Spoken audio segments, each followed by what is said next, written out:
Hello मेरे प्यारे दोस्तों, तो कैसे हैं आप लोग। उम्मीद करते हैं अच्छे होंगे, पढ़ाई कर रहे होंगे और एग्ज़ाम की तैयारी में लगे होंगे। दोस्तों, जैसा कि देख रहे हैं कि क्लास 10 का हिंदी पेपर हम लेकर के आ गए हैं, ठीक है। और ये वीडियो रिगार्डिंग होने वाली है ऐसे वन, आप कह लो एग्ज़ाम, ऐसे वन एग्ज़ाम या फिर अर्धवार्षिक परीक्षा हिंदी में। एक और नाम है, पता है क्या? Half yearly exam. तो हाफ ईयरली, ऐसे वन, अर्धवार्षिक, जो भी कहना है आप समझ लें। यही जो है सो क्वेश्चंस आने वाले हैं जो मैं बताऊंगा, ठीक है।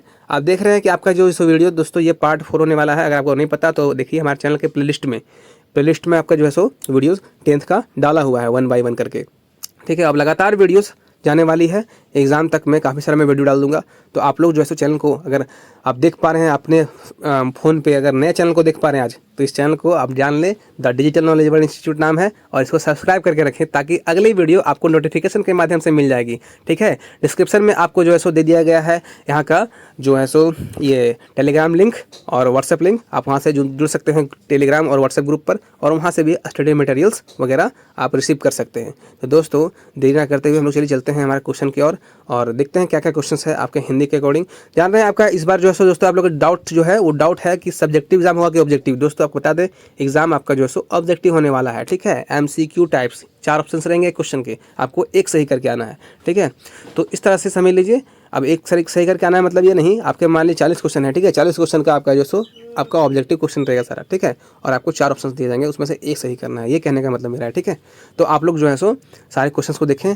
आपके ऑब्जेक्टिव में से वेरी वेरी इंपॉर्टेंट क्वेश्चन को मैं यहाँ बताने जा रहा हूँ, जो आपके ऐसे मन में एग्जाम को देखने को मिलेंगे, इसमें नो डाउट। चलिए दोस्तों, जैसा कि देख रहे हैं कि आपका जो है सो दोस्तों सेक्शन ए या खंड खा बोल सकते हैं, इसमें आपका अपठित गद्यांश रहेंगे और काव्यांश रहेंगे, ठीक है। इसमें दोस्तों ये होता है ना कि आपको पढ़ करके आंसर निकालना होता है। तो दोस्तों हमारा जो पहला क्वेश्चन जो है सो हमारा रहने वाला है गद्यांश से। लिख रहा है निम्नलिखित गद्यांश को ध्यानपूर्वक पढ़कर उससे पूछे गए प्रश्नों के उत्तर दीजिए। तो दोस्तों इस गद्यांश से जो क्वेश्चन पूछे जाएंगे उसका आपको आंसर देना है, वो भी सटीक आंसर देना है, ठीक है, एकदम सटीक तरीके से। तो दोस्तों आपको बता दें कि इसको सॉल्व कैसे करना है, इसको आपको जो सो आंसर कैसे करना है। आप जब भी अगर गद्यांश को सॉल्व करो ना, गद्यांश को बनाओ, तो आप गद्यांश को पढ़ो ही नहीं। आप बोलोगे सर आप क्या बोल रहे हैं। जी हाँ, आपको बोलेंगे हम पढ़े ही नहीं आप, ठीक है। आप क्या करें, सबसे पहले गद्यांश के नीचे आ जाए। हम लोग पढ़ेंगे उसे लेट से पढ़ेंगे, कहने का मतलब थोड़ा नीचे आ जाएं। नीचे आने से दोस्तों हमें ये मिलेगा ना कि हम देखेंगे क्वेश्चन किस टाइप से हमारा आया हुआ है, गद्यांश में किस प्रकार का क्वेश्चन पूछा गया है, उसको एक बार हम लोग मुआयना कर लेंगे। जैसे देख रहे हैं क्या है क्वेश्चन नंबर 1, कंप्यूटर का आविष्कार आज के युग के लिए क्या है, ठीक है। ये क्वेश्चन हम लोग देख लिए, ऑप्शन सभी देखते हैं क्या है, अभिशाप, वरदान, अध्ययन और विश्लेषण, ठीक है। ये क्वेश्चन हम इसलिए पढ़े दोस्तों ताकि हमको ये जब लाइन पढ़ेंगे ना गद्यांश में तो हमें आंसर तुरंत मिल जाएगा और ज़्यादा मेहनत करने की जरूरत नहीं होगी, ठीक है। एक बार क्वेश्चन पे हम लोग नज़र डाल लेंगे। देखते हैं क्वेश्चन नंबर 2 क्या है। हम लोग अभी सिर्फ नज़र डाल रहे हैं, ठीक है, पढ़ रहे हैं क्वेश्चंस को। देखिए, कंप्यूटर में टेलीविज़न की तरह क्या होता है, स्क्रीन, माउस, कीबोर्ड और प्रिंटर। ये क्वेश्चन हम लोग देख लिया है ना। हम लोगों ने अब आगे को देखना है। देखिए क्या है, चिप का आकार कितना बड़ा होता है, आदमी के आंख के बराबर, आदमी के मुंह के बराबर, आदमी के नाखून के बराबर, आदमी के अंगुली के बराबर। ये पढ़ लिए जल्दी जल्दी। आगे देखिए क्या है, श्रम साध्य का क्या अर्थ है, ठीक है। ऐसे कर लिए, कठिन परिश्रम, आराम और साधना और माध्यम। तो दोस्तों करीब हम लोगों ने 4 क्वेश्चन पढ़ा। अब आएंगे सीधे पैसेज में। अभी आप बोले थे ना कि सर, मतलब आप बोले नहीं थे, मतलब आपको डाउट लग रहा होगा, शंका लग रहा होगा कि सर ने कहा था कि पैसेज नहीं पढ़ना है। तो दोस्तों पैसेज तो नहीं पढ़ने बोले थे, लेकिन अब पढ़ेंगे ना। अब पैसेज को पूरा पढ़ना भी नहीं है, टाइम वेस्ट नहीं करना, सिर्फ देखना है कि कैसा क्वेश्चन था। देखिए आ गया ना, आज के युग के लिए कंप्यूटर क्या है, आविष्कार जो है सो एक क्या वरदान है, क्या है, वरदान है। यही तो हम लोग को ढूंढना था। देखिए हमारा ऑप्शन में कहाँ है वरदान, ऑप्शन नंबर खा हो गया राइट आंसर 1 का। अब आते हैं 2 का। 2 का क्या था दोस्तों, कंप्यूटर में टेलीविजन की तरह क्या होता है। टेलीविजन वर्ड ढूंढो आप लोग को टेलीविजन वर्ड ढूंढना है। देखिए टेलीविजन वर्ड कहाँ है, कंप्यूटर में टेलीविजन, टेलीविजन टेलीविजन कहाँ चला गया, टेलीविजन ना। थोड़ा सा हम लोग देखते हैं और नीचे आते हैं और नीचे आते हैं। देखिए कहाँ दिया है क्वेश्चन, देख पा रहे हैं। हम लोग को टेलीविजन वर्ड फोकस करना था। कंप्यूटर में टेलीविजन की तरह एक स्क्रीन होती है। क्या होती है, स्क्रीन। लीजिए आंसर आ गया आपका। अब इसका ऑप्शन में जहाँ स्क्रीन होगा आंसर हो गया आपका। क्या है, ऑप्शन नंबर का, स्क्रीन, ठीक है। 2 का हो जाएगा। चलते हैं, चिप का आकार कितना बड़ा होता है। देखिए चिप का आकार ढूंढिए, चिप वर्ड ढूंढिए, आपको आंसर मिल जाएगा। चिप कहाँ है दोस्तों, चिप कहाँ है, चिप कहाँ है, चिप का आकार, चिप का आकार, चिप का आकार कहाँ है। देखिए आपको बस एक बार नज़र फिराना है पैसेज में। चिप का आकार है ना, चिप चिप चिप वर्ड ढूंढिए। लीजिए मिल गया, कोई बड़ी चीज़ थोड़ी ना। देखिए इसमें चिप पर कार्यक्रम तैयार किए हैं। लीजिए चिप मिला है, थोड़ा सा और ऊपर आते हैं, थोड़ा सा ऊपर, देखिए ऊपर नहीं आना, यहीं पे देखिए चिप आदमी के नाखून के बराबर होते हैं, लीजिए नाखून के बराबर मिल गया ना। अब आते हैं हम लोग डायरेक्टली क्वेश्चन के ऑप्शन में। नाखून के बराबर तो था, हम लोगों ने तो पढ़ा था, इसलिए आपको हम पढ़ने बोलते हैं कि आप लोग जो क्या करें, पहले पैसेज को पढ़ लें, सॉरी पहले क्वेश्चन को पढ़ लें तब पैसेज पे ध्यान देंगे, है ना। आदमी की उंगली के बराबर था कि नाखून के बराबर, आदमी के नाखून के बराबर, लीजिए मिल गया ऑप्शन नंबर गा। ठीक है, एक और क्वेश्चन दोस्तों क्या है, श्रम साध्य, लीजिए ना, ये भी वर्ड अभी हम देखे थे, श्रम साध्य वर्ड भी हम देखे थे, श्रम साध्य वर्ड, सभी श्रम साध्य वर्ड, श्रम साध्य ऊपर होगा, अभी हमने देखा था, ऊपर अभी हमने देखा था, कहाँ देखा था, श्रम साध्य ना, कहा था ना मैंने, ऊपर देखा था, देखिए श्रम साध्य, है ना। कंप्यूटर दुनिया की एक जटिल, 1 मिनट, कंप्यूटर दुनिया की एक जटिल से जटिल और श्रम साध्य कार्यों को चुटकी बजाते ही, है ना, हल कर देता है। देख रहे हैं, जटिल से जटिल और श्रम साध्य मतलब मेहनत वाला काम। ठीक है, अब श्रम साध्य का अर्थ हम लोग को दोस्तों यहाँ दिया नहीं है, लेकिन आपको पढ़ने से चल गया पता कि क्या होना चाहिए श्रम साध्य का मतलब। अब श्रम साध्य का मतलब देखते हैं क्या क्या है यहाँ पे, कठिन परिश्रम। ठीक है, मतलब कठिन परिश्रम और आराम और साधना, मतलब जो है सो कठिन, यहाँ क्या था, जटिल से जटिल वर्क, है ना, जटिल से जटिल कार्य को करता है कंप्यूटर, तो यानी कठिन परिश्रम। जी हाँ, ऑप्शन नंबर का आई थिंक मेरे अकॉर्डिंग होना चाहिए, क्योंकि यहाँ पे क्या था, श्रम साध्य का मतलब पूछा गया था ना, इसके बारे में पूछा गया क्वेश्चन में, लेकिन यहाँ पढ़ने से ये चलता है पता कि जटिल से जटिल और श्रम साध्य कार्यों को चुटकी में क्या करता है, कंप्यूटर कर लेता है। मतलब जो है सो श्रम साध्य कार्य का मतलब क्या होता है, मुश्किल काम, परिश्रम वाला काम को चुटकी से कंप्यूटर कर देता है ना। तो यहाँ से हमको यही लग रहा है पढ़ने से कि यहाँ पे जो क्या होना चाहिए, हम लोग को लगता है कठिन परिश्रम वाला काम को ही ये क्या करता है, आराम से कंप्यूटर कर देता है। चलिए हम लोग आ गए हैं क्वेश्चन नंबर मतलब सेक्शन बा में। ठीक है, यानी क्या, देखिए रिक्त स्थानों को भरें। कंप्यूटर एक कैसा उपकरण है दोस्तों, ये भी हमारा जो है सो पैसेज में था, आप लोगों ने गौर नहीं किया, दिखाते हैं। इलेक्ट्रॉनिक वर्ड कहीं ना कहीं आपको दिखा होगा, अगर नहीं दिखा होगा तो हम आपको दिखाने जा रहे हैं, आप लोग देखें। कंप्यूटर एक इलेक्ट्रॉनिक उपकरण है, कहीं था अभी हमने देखा था, देखिए मिल गया ना। ऐसा इलेक्ट्रॉनिक उपकरण है जिसमें सूचनाओं और चुंबकीय टेप भरा जाता है, यानी कि इलेक्ट्रॉनिक उपकरण है। ठीक है, कंप्यूटर एक ऐसा उपकरण है, इलेक्ट्रॉनिक उपकरण, यहाँ पे आपको लिखना है इलेक्ट्रॉनिक। ठीक है, इलेक्ट्रॉनिक। ठीक है, ये हो गया, ये ना है। ठीक है, थोड़ा सा दिक्कत होता है लिखने में। आगे देखिए नेक्स्ट क्वेश्चन क्या है, कंप्यूटर की खाली स्थान में सूचनाओं को संग्रहित किया जाता है। देखिए कंप्यूटर का कहाँ पे सूचना को संग्रहित किया जाता है, देखिए सूचना का संग्रहण ढूंढिए ना, मिल जाएगा। सूचना का संग्रहण मेमोरी, देखिए इसमें कोई बड़ा चीज़ नहीं है, हम लोग जो जानते थे देखिए कंप्यूटर की मेमोरी, है ना, मेमोरी में सूचनाओं को सुरक्षित रखा जाता है, यानी कि मेमोरी में इसका आंसर हो जाएगा।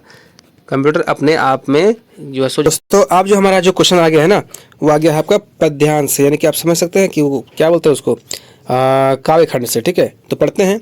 हम लोग को इसको भी नहीं पढ़ना है दोस्तों, वैराग्य छोड़ बाहों की विवाह संभालो, इसको नहीं पढ़ेंगे डायरेक्टली, हम लोग पहले क्वेश्चन चेक करेंगे। ठीक है, आइए देखते हैं क्वेश्चन क्या है। देख रहे हैं हमारा पहला क्वेश्चन क्या है कि कवि भारतीय युवकों को ऐसा जीवन जीने को कहता है जो कायरों जैसा हो, योगियों जैसा नहीं, पराक्रमी वीरों जैसा हो।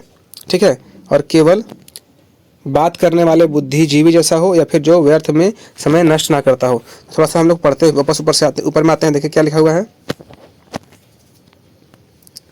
कि वैराग्य छोड़ बाहों की विवाह संभालो, चट्टानों की छाती से दूध निकालो, है रुकी जहाँ की धार शिलाएं तोड़ो, पीयूष चंद्रमाओं का पकड़ निचोड़, और चढ़ तू गुच्छैल शिखर पर सोम पियो, और योगियों नहीं विजय के, है ना, क्या सदृश जियो, योगियों नहीं विजय के सदृश जियो, यानी कि इसका आंसर दोस्तों क्या हो जाएगा, ऑप्शन नंबर बी, है ना, योगियों जैसा नहीं, पराक्रमी वीरों जैसा हो, है ना, ये हमारा जीवन हो।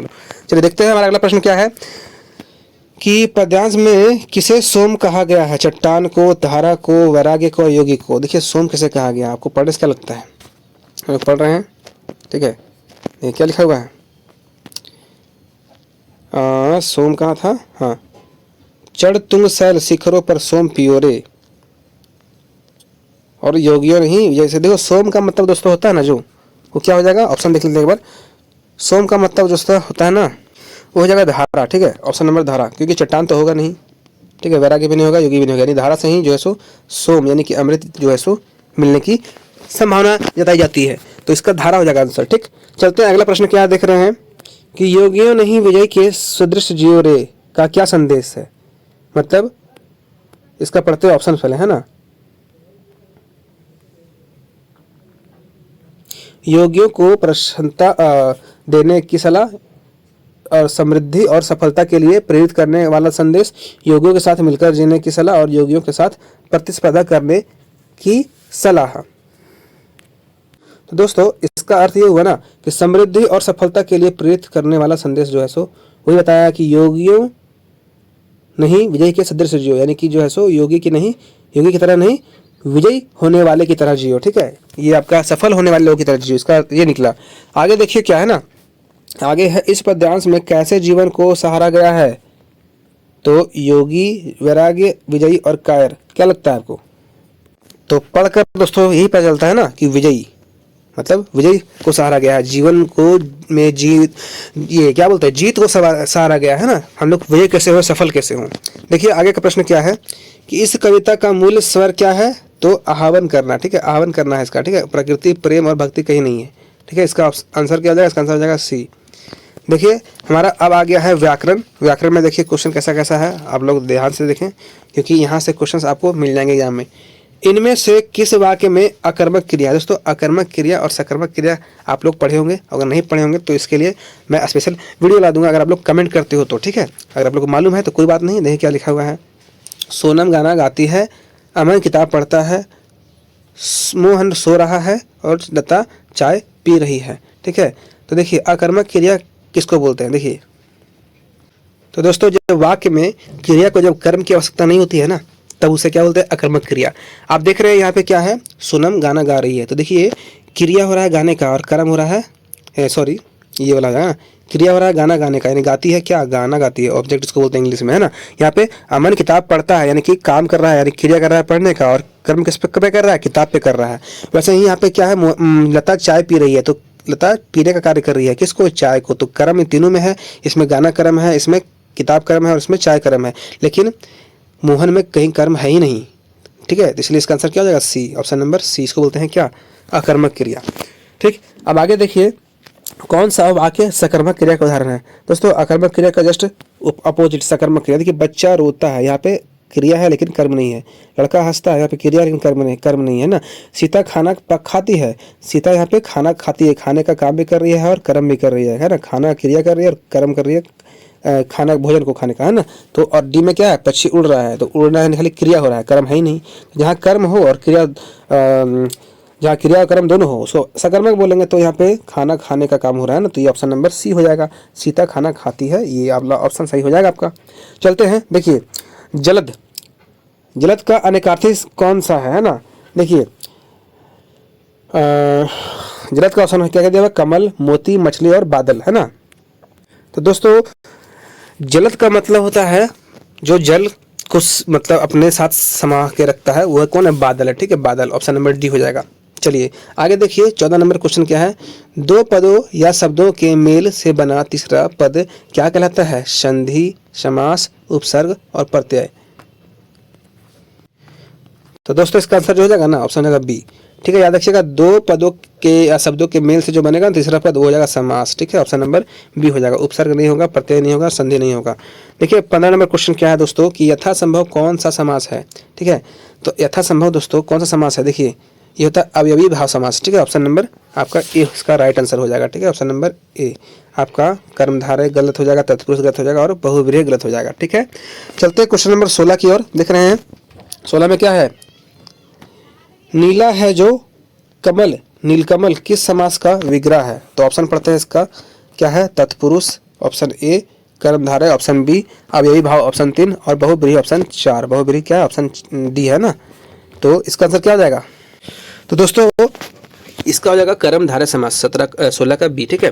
अब 17 का चलते हैं क्वेश्चन क्या देख रहे हैं। 17 नंबर क्वेश्चन क्या, जब वर्षा होती है तब मोर नाचते लगते हैं, रचना के आधार पर वाक्य का भेद बताएं। तो सरल वाक्य, संयुक्त वाक्य, मिश्र वाक्य और उपवाक्य। देखिए मिश्र वाक्य का एग्जाम्पल है, जब वर्षा होती है ना तब मोर नाचने लगता है, तो यानी कि ये मिश्रित कर रहा है, मतलब मिश्रित वाक्य है ना, तो इसलिए इसको बोलेंगे मिश्र वाक्य। दो वाक्य जोड़ रहा है ये, ठीक है। कहने का मतलब ये मिलावट है इसमें, है ना, वाक्यों का। यहाँ वाक्यों का मिश्रण हो, मिश्रित वाक्य हो जाएगा। ऑप्शन नंबर सी हो जाएगा। चलते हैं प्रश्न नंबर 18 में, जिस वाक्य में कर्म को प्रधानता दी जाती है वह कौन सा वाच्य होता है? देखिए जिस वाक्य में कर्म को देती है ना, कर्म को प्रधानता जहाँ मिलेगा ना, हो जाएगा पता है क्या, कर्मवाच्य। ठीक है, कृतवाच्य नहीं होगा, भाववाच्य नहीं होगा, और इनमें से कोई नहीं तो होगा ही नहीं। ठीक है, चलते हैं क्वेश्चन नंबर 19 की ओर। देख रहे हैं, बालक चांद की ओर देख रहा है। क्या देख रहा है, क्यों देख रहा है और कैसे देख रहा है? तो बालक चांद की ओर देख रहा है, यही ना राइट लग रहा है सुनने में। ऑप्शन नंबर ए हो जाएगा। ठीक है, चलते हैं 20 नंबर क्वेश्चन की ओर। देख रहे हैं क्या दोस्तों, निम्न में से कौन सा शब्द समुच्चय बोधक अव्यय शब्द है? धीरे धीरे, अरे, अथवा और वाह, इसमें से कौन हो जाएगा?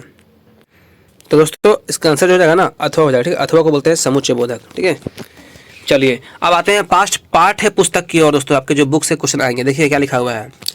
उद्धो तुम हो अति बड़भागी, प्रतरहत सने तया के, क्या बताया ते, है ना, तगाते नाहिन मन अनुरागी, पुर इन पात रहत जल भीतर, ता रह दे न दागी, जेव जलमा तेल की गगरी, बूंद ना ताको ताको लागी, प्रीति नदी में पाऊ ना बोरया, दृष्टि ना रूप परागी, और सूरदास अबला हम भोरी गुड़ चाटी ज्यो पागी।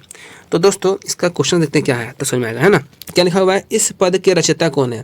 तो दोस्तों ये पद के जो रचयिता है ना दोस्तों, वो कौन है पता है? इसका जो है उसका आंसर हो जाएगा ना, वो हो जाएगा ना सूरदास। सूरदास इसके जो है रचयिता है। ठीक है, देखिए गोपियाँ किसकी अन्याय भक्त थी? तो जानते हैं गोपियाँ कृष्ण की भक्त थी। आपको पढ़े होंगे आप लोग इसको क्लास में अपने स्कूल में। ठीक है, और नहीं पढ़े हैं तो यहाँ पढ़ लें, क्योंकि क्वेश्चन ऐसा ही आने वाला है। आगे देखिए क्या है, पुरैन पात का क्या अर्थ है? पीपल का पात पत्ता, और केले का पत्ता, और कमल का पत्ता, और कदम का पत्ता। तो इसका आंसर हो जाएगा दोस्तों, तो इसमें कमल का पत्ता को बताया गया, पुरैन का पात, है ना। ऑप्शन नंबर सी कर लें इसको। चलते हैं 24 क्वेश्चन की ओर। देख रहे हैं क्या, गोपियाँ जो है सो गोपियाँ ने उद्धव के व्यवहार की तुलना किससे की है? तो गुड़ खाई हुई चीनी किससे की हुई है? कि दीपक और बाती से, कमल के पत्ते और तेल के मटके से, या कि फूल और भौरे के से, किससे की हुई है? तो इसका आंसर हो जाएगा दोस्तों ना 24 जो है सो इसका सी हो जाएगा। ठीक, कमल के पत्ते और तेल के मटके से की हुई है।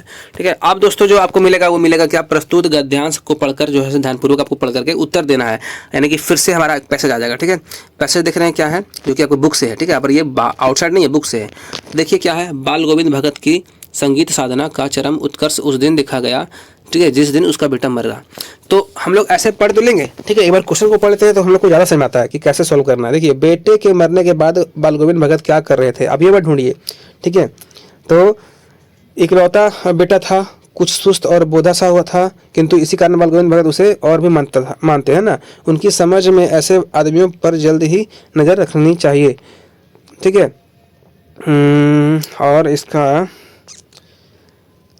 25 है ना दोस्तों। देखिए इसमें आप पहले ऑप्शन पढ़िए, क्या है, रो रहे थे, गा रहे थे, हंस रहे थे और नाच रहे थे। तो बेटे के मरने के बाद बाल गोविंद भगत क्या कर रहे थे, बताइए क्या कर रहे थे?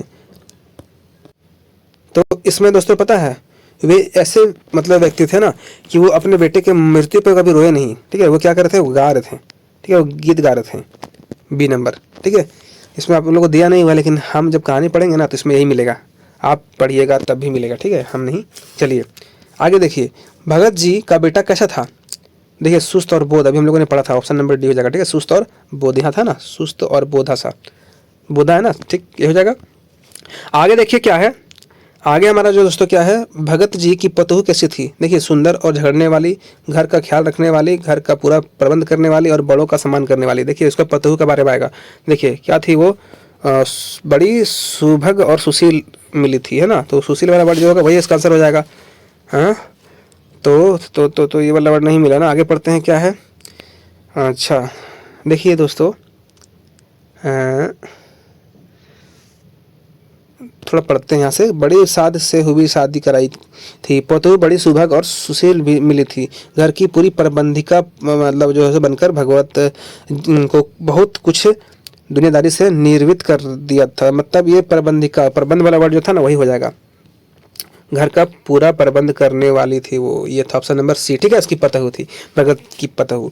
आगे देखिए, बोधा का क्या अर्थ होता है? बोधा का अर्थ मोटा होता है, ज्ञानी की, सुंदर की, मंद बुद्धि, है ना। तो दोस्तों बोधा का मतलब होता है मंद बुद्धि, ऑप्शन नंबर डी हो जाएगा। ठीक है, इसका आप डी कर लें। आप देखिए दोस्तों, हम लोग आ गए क्वेश्चन नंबर 29 की ओर। सांप से डरकर भोलानाथ ने कहाँ शरण लिया था? तो विद्यालय में नहीं, माता के आंचल में। ठीक है, ऑप्शन नंबर इसका हो जाएगा क्या, बी हो जाएगा, माता के आंचल में, ऑप्शन नंबर बी। चबूतरा गलती हो जाएगा और पिता का गोद भी गलती हो जाएगा, पिता की गोद कहने का मतलब। अब देखिए दोस्तों, जॉर्ज पंचम की नाक में किसका व्यंग्य किया गया है, तो रानी एलिजाबेथ का, कि सरकारी तंत्र का, और रानी के दर्जे पर, और भारतीय की मेहमान नवाजी पर। तो जब आप चैप्टर पढ़िएगा ना तो आपको बहुत कुछ समझ में आएगा इसमें। तो जॉर्ज पंचम की नाक में जो है दोस्तों सरकारी तंत्र पर जो है सो यहाँ पे क्या किया गया, व्यंग ये जो सो प्रस्तुत किया है। ठीक है, option number B is the right answer. ठीक है, तो दोस्तों उम्मीद करते हैं कि आप लोग को सारा क्वेश्चन समझ में आया होगा। ठीक है, हमारे ऑब्जेक्ट 30 ऑब्जेक्टिव क्वेश्चंस थे जो काफ़ी इंपॉर्टेंट थे, आपके एग्जाम में देखने को मिलेंगे। ठीक है, तो हम लोग और भी वीडियोस के साथ मिलेंगे। हम लोग जो है सो लगातार हम आपके लिए मेहनत कर रहे हैं और वीडियोस ला रहे हैं। आप लोग भी जो है सो कम से कम एक छोटा सा लाइक कर दें। लाइक करने में क्या जाता है, छोटा सा टच तो ही करना है, लाइक बटन को टच कर दें और अपना प्यारा सा नाम कमेंट जरूर करें कि आप लोग झारखंड के किस डिस्ट्रिक्ट से देख रहे हैं। ठीक है, मुझे इंतजार रहता है आपके कमेंट्स का। चलिए हम लोग मिलते हैं अगले वीडियो में, तब तक के लिए थैंक यू।